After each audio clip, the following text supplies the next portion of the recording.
They laughed when my wife called me just a facilities manager at her charity gala. I smiled and said nothing.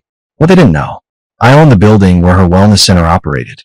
The next morning, she got a letter that made her hands shake.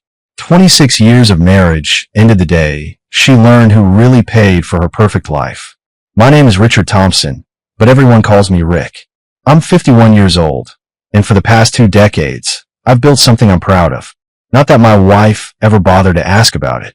To Trish, I was just a guy who paid the bills and showed up when she needed a +1 for her charity events.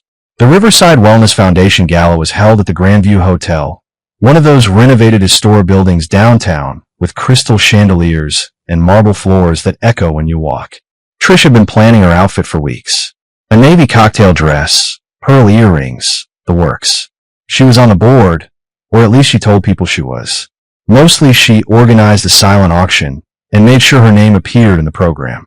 I wore my gray suit, the one she said made me look presentable enough. I didn't argue. I never did. We arrived at 7. Trish immediately floated toward her circle, the usual crowd. Wealthy women with designer handbags and husbands who talked loudly about golf handicaps and stock portfolios. I grabbed a glass of red wine from a passing server and stood near the auction tables, examining a weekend getaway package to Napa that nobody would bid on. Trish, darling. A woman's voice, bright and performative, cut through the ambient noise. I recognized her. Sandra Kellerman, president of the foundation, a woman who wore her philanthropy like a Miss America sash. Trish kissed both her cheeks, European style, though neither of them had been to Europe in years. "And this must be your husband," Sandra said, turning to me with a polite smile that didn't quite reach her eyes. "This is Rick," Trish said, her tone light, almost dismissive. "He manages storage facilities." Sandra's eyebrows lifted slightly. "Oh, how practical." 2 other women joined the circle.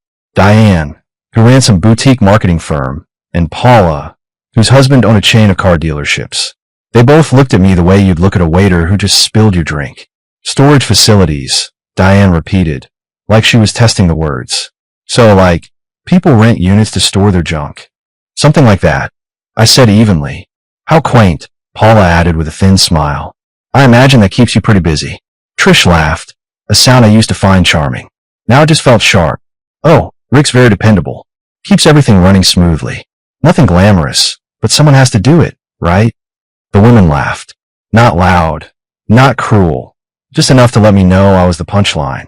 I stood there, glass in hand, and said nothing. My face stayed neutral. I learned a long time ago that reacting only made it worse. Trish wanted me to be the boring husband, the safe background character in her curated life. So I played the part. "Well," Sandra said, recovering with practiced grace, "we need all kinds of contributions to make the world go round." "Exactly," Trish said, touching Sandra's arm. "Now, tell me about the keynote speaker. I heard he's absolutely inspiring." They turned away from me, a seamless pivot, and continued their conversation as if I'd never been standing there. I took a slow sip of wine and walked toward the bar. Behind me, I heard Diane's voice drop to a stage whisper. "Storage facilities, really?" More laughter. I ordered a bourbon neat. The bartender, a young guy with slick back hair, poured it without judgment. I thanked him, left a generous tip, and walked out onto the balcony. The city stretched out below me, lights flickering in office windows. Somewhere down, there was one of my properties. Trish didn't know I owned 14 storage facilities across 3 states. She didn't know about the LLC, the revenue reports, or the quarterly dividends that funded her wellness center, her shopping trips, and her charity galas. She thought I was a manager, a glorified custodian. I finished the bourbon and set the glass down on the stone railing. The cool October air bit at my face, but I didn't go back inside. Not yet. I had planning to do. I didn't sleep that night. Trish came home around 11, humming some tune from the gala, kicked off her heels in the hallway, and went straight to bed without saying a word to me. I heard the bedroom door close, then silence. I stayed in my office, the small room at the back of the house that Trish called Rick's Cave. She never came in here. "Too boring," she'd said once. "Just boxes and files and that depressing desk." I liked it that way. I pulled open the bottom drawer of the filing cabinet and removed a folder I hadn't touched in months. Inside were the documents I kept separate from everything else. The ones that told the real story. Thompson Storage Solutions, LLC. Established in 1998. 14 facilities across Ohio, Kentucky, and Indiana. Annual revenue hovering around $4.2 million. Give or take, depending on occupancy rates. I'd started with one building, a rundown property in Columbus that nobody wanted. Bought it cheap, renovated it myself, rented the units, and reinvested every dollar. Trish thought I was managing someone else's property. She'd never asked to see a pay stub. Never wondered why we could afford the house, the cars, her endless renovations, and boutique shopping trips. I flipped to the next section. Her wellness center. Serenity Space, she called it.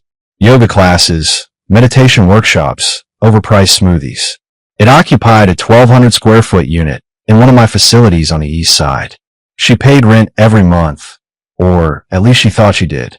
The payments came out of her joint account, which I funded. Essentially, she was paying herself with my money. The lease was in her business name, but I was listed as the guarantor. She needed that to get approved. My signature made it possible. I found the clause I was looking for. Section 8. Termination rights.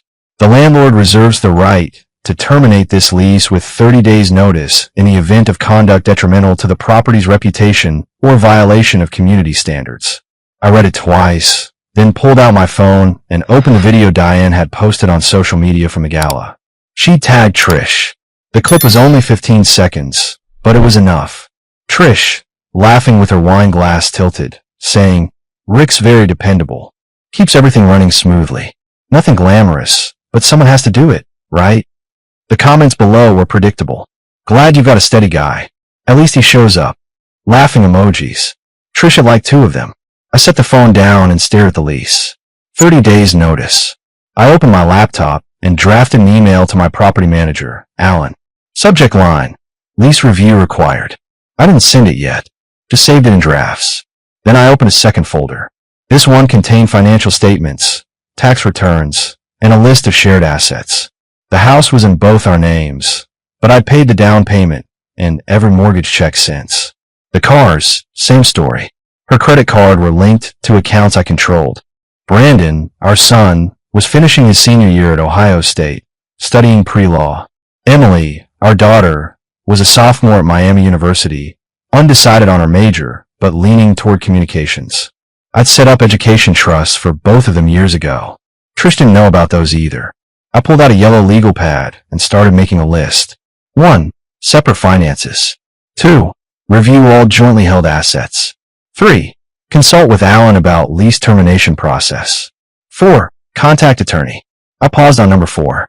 I knew a guy, Frank Bowen, 68, retired but still sharp. He'd handled my uncle's estate years back. Tough, no nonsense, the kind of lawyer who didn't waste time on feelings.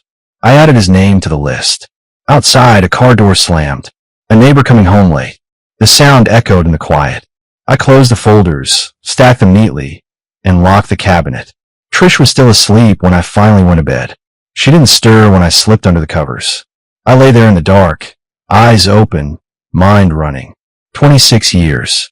It was a long time to be invisible. Frank Bowen lived in a modest ranch house on the north side of town, the kind of place that hadn't changed since 1985. Beige siding, small front yard, American flag hanging by the door.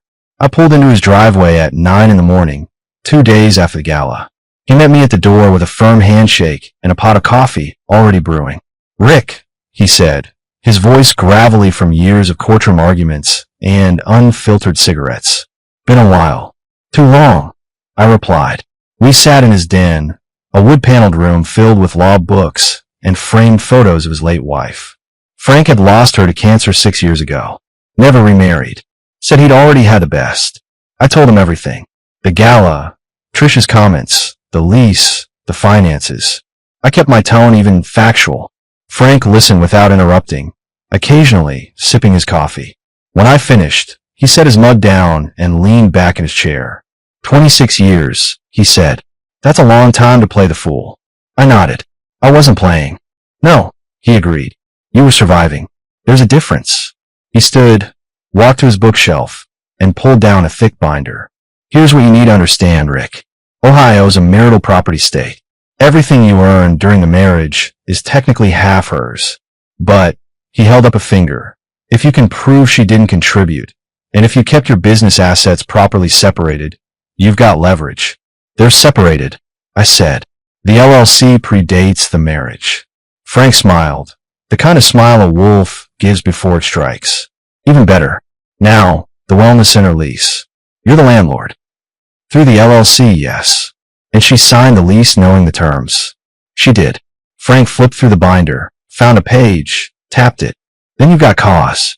Public humiliation. Damage to your reputation as the property owner. It's thin, but it'll hold if you document it properly. You'll need that video, any witnesses, anything she posted online. I have it, I said. Good. Now, here's the hard part. He sat back down, looked me straight in the eye. When you do this, Rick, there's no going back. She'll fight. She'll cry. She'll tell everyone you're a monster. The kids will hear things. Are you ready for that? I thought about Brandon and Emily. Both good kids, smart, independent. They'd always been closer to me than a Trish, but family loyalty ran deep. I'll talk to them first, I said. Frank nodded.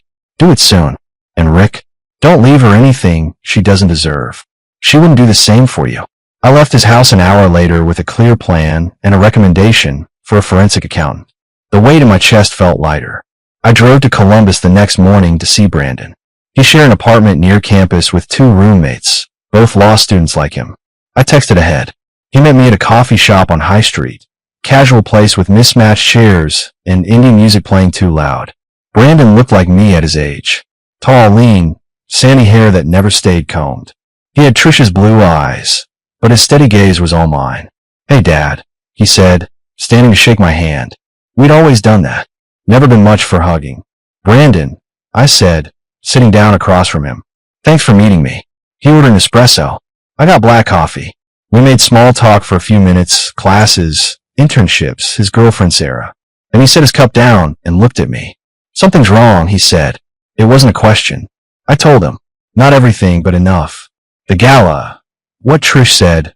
How she'd been treating me for years. I didn't mention the lease termination yet. Just laid out the facts. Brandon's jaw tightened. He didn't interrupt. When I finished, he sat back and exhaled slowly. Mom said that, he asked quietly. She did.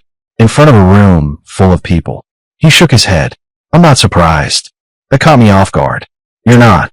Dad, I've seen how she talks to you. How she acts like you're just there. I never said anything because I figured it wasn't my place. He paused. But yeah, I've noticed. Something in my chest loosened. Emily, I asked. Brandon hesitated. Emily's different. She and Mom are close. She's not going to take this well. I know. What are you going to do? I looked at my son, this young man who was already thinking like a lawyer, already weighing consequences. I'm going to stop being invisible, I said. Brandon nodded slowly. Then he reached across the table and gripped my shoulder. Good, he said. It's about time. Emily agreed to meet me for lunch the following Saturday. She picked the place, a trendy salad spot near campus in Oxford.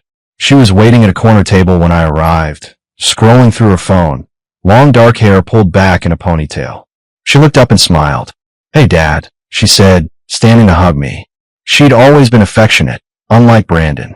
Hey, sweetheart, I said, hugging her back. We ordered, made small talk about her classes, her sorority, an upcoming formal she was planning. She was animated, happy. I hated what I was about to do. When the food arrived, I set my fork down and looked at her. Emily, I need to talk to you about something serious. Her smile faded. Is someone sick? No, nothing like that. I paused. It's about your mother and me. Her eyes widened slightly. Are you guys getting divorced? We will be. Soon. Emily set down her fork. Dad, what happened? I told her. Not the business details, not the lease. Just the basics. How Trish had treated me. The things she'd said publicly. The way she dismissed me for years. I kept my voice calm. Factual. Emily listened. Her expression shifting from confusion to disbelief. Dad, Mom jokes around sometimes, but she doesn't mean anything by it. Emily said, her voice defensive. That's just how she is. It's more than jokes, Emily. But you guys have been together forever. You can't just throw that away because she made a few comments at a party. It's not one party. It's 26 years of being treated like I don't matter. Emily shook her head. I don't believe that. Mom loves you. Does she? I asked quietly. Emily's face flushed. Dad, this is crazy. You're overreacting. Brandon doesn't think so. Her head snapped up. You talked to Brandon? I did. He understands. Of course he does, Emily said, her voice rising slightly. Brandon always takes your side. He's just like you, cold and logical about everything. That stung, but I kept my composure. Emily, I'm not asking you to choose sides. I'm telling you what's happening, so you hear from me first. What about Mom? Does she know? Not yet. Emily stood abruptly, grabbing her purse. I can't do this right now. Emily, please sit down. No, Dad. I need to think. Her eyes were shiny with tears. I thought you were different. I thought you were the stable one. She walked out before I could respond. I sat there for a long moment, staring at her half-eaten salad. Then I paid the bill and left. Outside, I called Brandon. He answered on the second ring. She didn't take it well, I said. I know, Brandon replied. She just called me crying. I'm handling it. Thanks, son. Dad, don't back down because Emily's upset. She'll come around. She just needs time. I hope he was right. The forensic accountant Frank recommended was a woman named Helen Zhang. Mid-40s, efficient, no nonsense. She met me at my storage facility office on Monday morning with a laptop and a briefcase full of documents. Mr. Thompson, she said, shaking my hand firmly. Frank speaks highly of you. Call me Rick.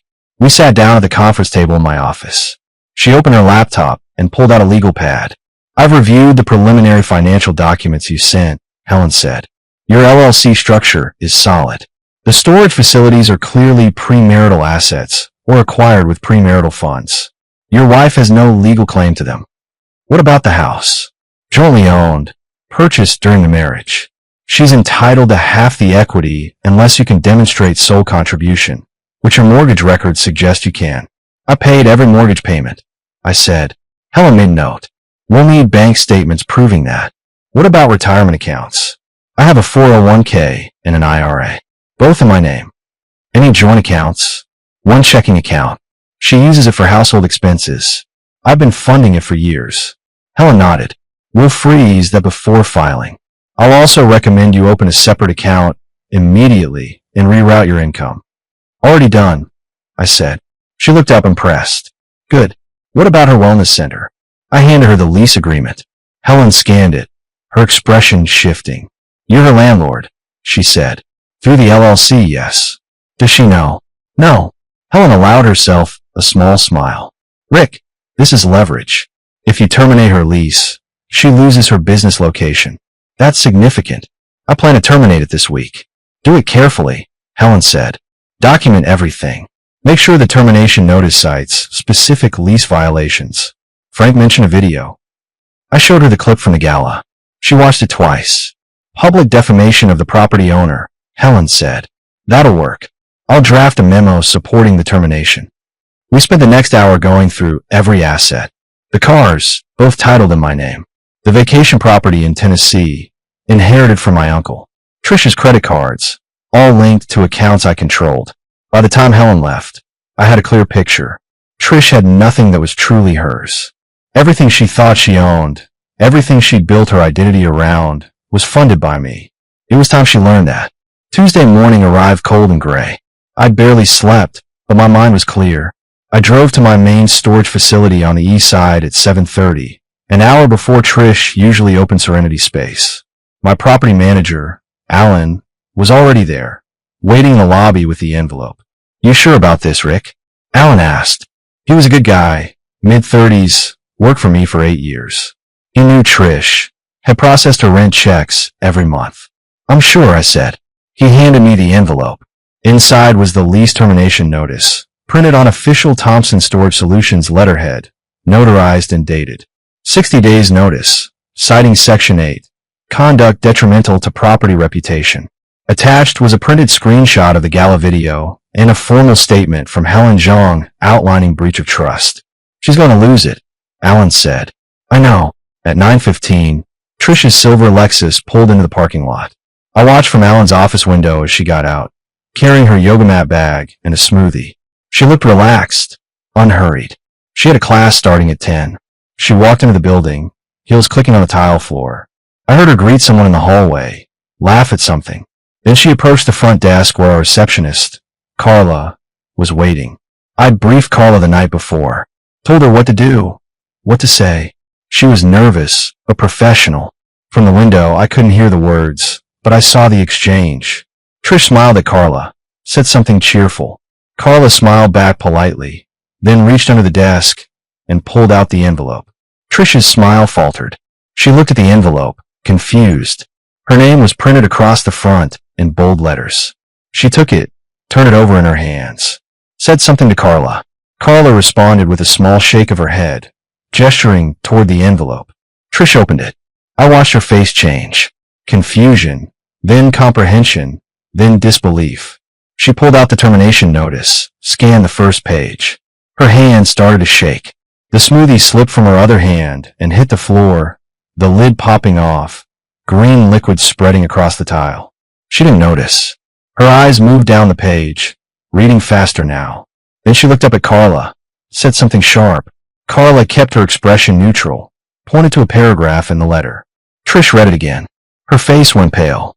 Then she looked around the lobby, frantic, like she was trying to find someone. Her gaze landed on the directory board near the elevator. Thompson Storage Solutions, LLC. 5th floor. She started toward the elevator. Alan looked at me. Should I stop her? No, I said. Let her come.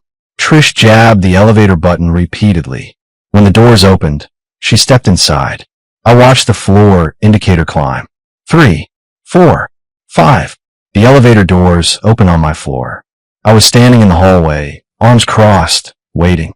Trish stepped out, the letter clutched in her hand. Her eyes were wide, mascara already smudging at the corners. Rick, she said, her voice trembling. What is this?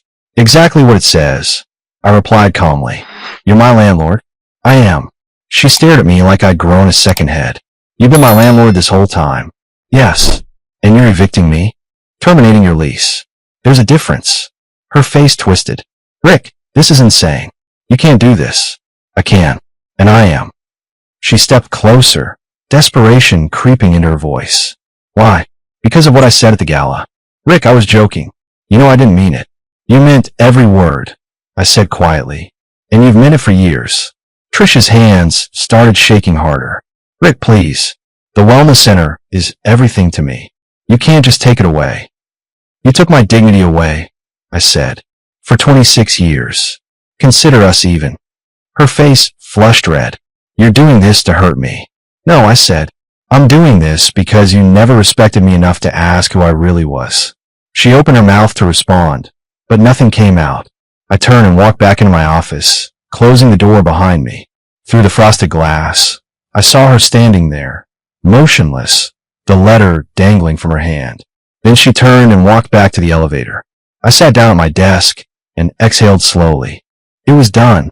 That evening, Brandon called me. He'd heard from Emily, who'd heard from Trish. The story was already spiraling. Dad, Mom's telling everyone you blindsided her, Brandon said. She's saying you're being cruel, that you're trying to destroy her business out of spite. What do you think? I asked. Brandon paused. I think she had it coming. But Emily's a mess. She's taking Mom's side hard. I expected that. Dad, there's something else. Brandon's tone shifted, more serious. I found some things. About Mom. What kind of things? Financial stuff. I was helping Emily sort through some old family documents for a school project last year. I saw credit card statements, receipts. Mom spent over $15,000 at some resort in Arizona 2 years ago. Said it was a wellness retreat for the business. I leaned forward, and I looked it up. The resort doesn't do wellness retreats. It's a luxury couple spa, and I found a receipt for 2 people. My chest tightened. Did you tell Emily? Not yet. I wanted to tell you first. Send me everything you found. Already did. Check your email. I opened my laptop. Brandon's email was there, with attachments. Receipts, credit card statements, booking confirmations. All in Trish's name. All for 2 guests. One receipt showed a couple's massage package. Another showed a private dinner for 2 at the resort restaurant. The dates matched a weekend Trish told me she was attending a yoga instructor certification course. Brandon, I said slowly. Thank you. Dad, I'm sorry. I should have told you sooner. You were protecting your mother. I understand. I'm not protecting her anymore, Brandon said firmly. She lied to all of us. And she's still lying. That night, I forwarded everything to Helen Zhang and Frank Bowen. Helen responded within an hour. This is significant. Possible misuse of joint funds. We can use this to argue for unequal asset division. Frank's response was shorter. She's been playing you for years, Rick. Time to finish this. I sat back in my chair and stared at the documents on my screen. Trish hadn't just disrespected me. She betrayed me. Probably more than once. And now I had proof. The fallout came fast. Trish hired a lawyer, some aggressive woman named Monica Barrett, who specialized in protecting women's rights in divorce cases. She sent me a letter demanding spousal support, half the house, and compensation for emotional distress and business disruption. Frank Bowen read it and laughed. She's swinging wild. Let her. But the real damage was happening with Emily. She'd stopped answering my calls. Brandon told me she'd moved back home temporarily to be with Trish, who was now living in a small rental apartment near her closed wellness center. She thinks you're destroying Mom's life, Brandon said over the phone. I try to show her the Arizona receipts, but she won't look at them. She says you probably faked them. Did you tell her about Derek Ashford? I asked. I tried. She doesn't believe Mom would do that. 2 weeks after serving the papers, I got a call from my younger brother, Tommy. He'd heard about the divorce through family channels and wanted to meet. We met at a bar downtown, the kind of place with dim lighting and sports on every screen. Tommy was 2 years younger than me, built like he still lifted weights every day, which he did. Former Marine, now ran a construction company. He ordered us both beers and got straight to it. I heard what Trish did, Tommy said. The gala, the humiliation, all of it. Word travels fast. I also heard about the other guy. Brandon told me. I nodded. Tommy leaned forward, his voice low and hard. Rick, I know you're handling this legally, but say the word and I'll have a conversation with this guy. The kind that leaves an impression. No, I said firmly. That's not how we're doing this. Tommy sat back, disappointed but respectful. You're a better man than me.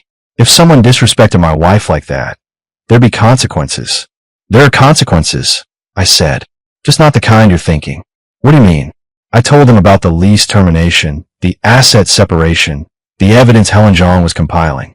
Tommy listened, his expression shifting from anger to something like admiration. You're dismantling her entire life, Tommy said quietly, without throwing a single punch. That's the point, I said. Violence is easy. This is permanent. Tommy raised his beer. To being civilized, then. We clinked glasses. Later that night, Emily finally called. Her voice was cold, formal. Dad, I need you to stop this. Mom's falling apart. She can't eat, can't sleep. She's talking about selling everything just to pay her lawyer. Emily, your mother made choices. She's dealing with the consequences. You're being cruel. I'm being fair. No, Emily said, her voice breaking. You're being vindictive. This isn't the dad I know. Maybe you didn't know me as well as you thought, I said gently. She hung up. Brandon called 5 minutes later. I heard. She's really struggling with this, Dad. I know. Do you want me to try again? No.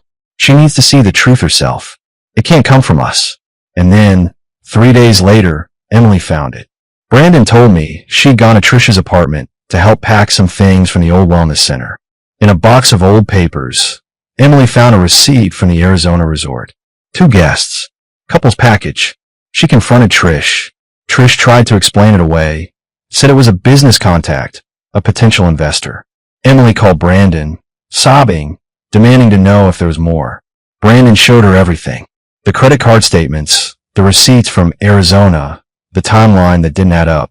Emily didn't call me, but 3 days later, she sent a text. I'm sorry, Dad. I should have listened. Can we talk? I called her immediately. We talked for an hour. She cried. I didn't say I told you so. I just listened.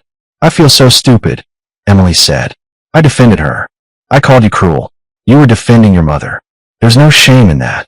But she lied to all of us. For years. Yes, I said quietly. She did. What happens now? Now you focus on school. Let me handle the rest. Okay, Dad. Emily. Yeah. I love you. That never changes. She was quiet for a moment. I love you too. The divorce finalized 4 months later. Trish got the car she was driving, a small settlement for transitional expenses, and nothing else. The house stayed mine. The storage facilities stayed mine. She had no claim to any of it. Her lawyer tried to argue for spousal support based on the length of the marriage, but Helen Zhang presented the evidence of Trish's extramarital spending, the misuse of joint funds, and her public defamation. The judge wasn't sympathetic. Trish moved to Florida 2 months after the divorce. Emily told me she was living with an aunt, trying to start fresh. I didn't ask for details. I didn't care. Brandon graduated from law school that spring. I was there in the front row with Emily beside me. He gave a speech at the reception, thanked his family, looked straight at me, and said, "Especially my dad, who taught me that integrity isn't about never falling. It's about standing back up when someone tries to knock you down." The room applauded. I felt something break loose in my chest. Emily transferred to Ohio State to be closer to home. She changed her major to business administration. Said she wanted to understand what I did, how I built things. We had lunch every other week. Slowly, we rebuilt what Trish had tried to destroy. One Saturday, 6 months after the divorce, I took Brandon and Emily to the main storage facility. I showed them the operation, the books, the expansion plans. They asked questions. Good ones.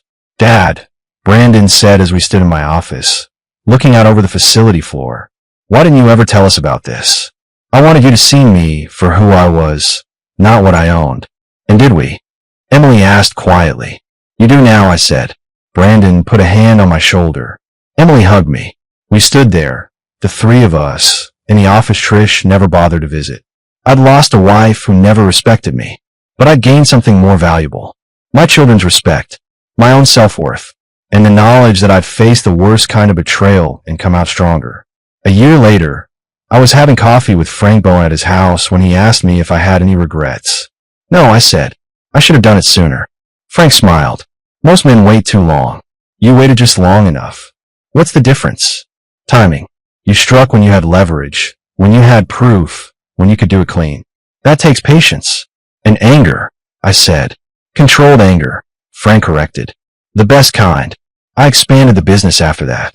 Opened 3 new facilities. Hired Brandon part-time to help with contracts. Emily did social media marketing for the company during her summer breaks. We became a team. Trish sent one email, 8 months after the divorce. Subject line, "I'm sorry." I deleted it without reading. Some apologies come too late. Some bridges, once burned, should stay that way. I'm Rick Thompson. I'm 52 years old. I own 14 storage facilities and have 2 incredible kids who know exactly who their father is. And I sleep soundly every night. That's enough.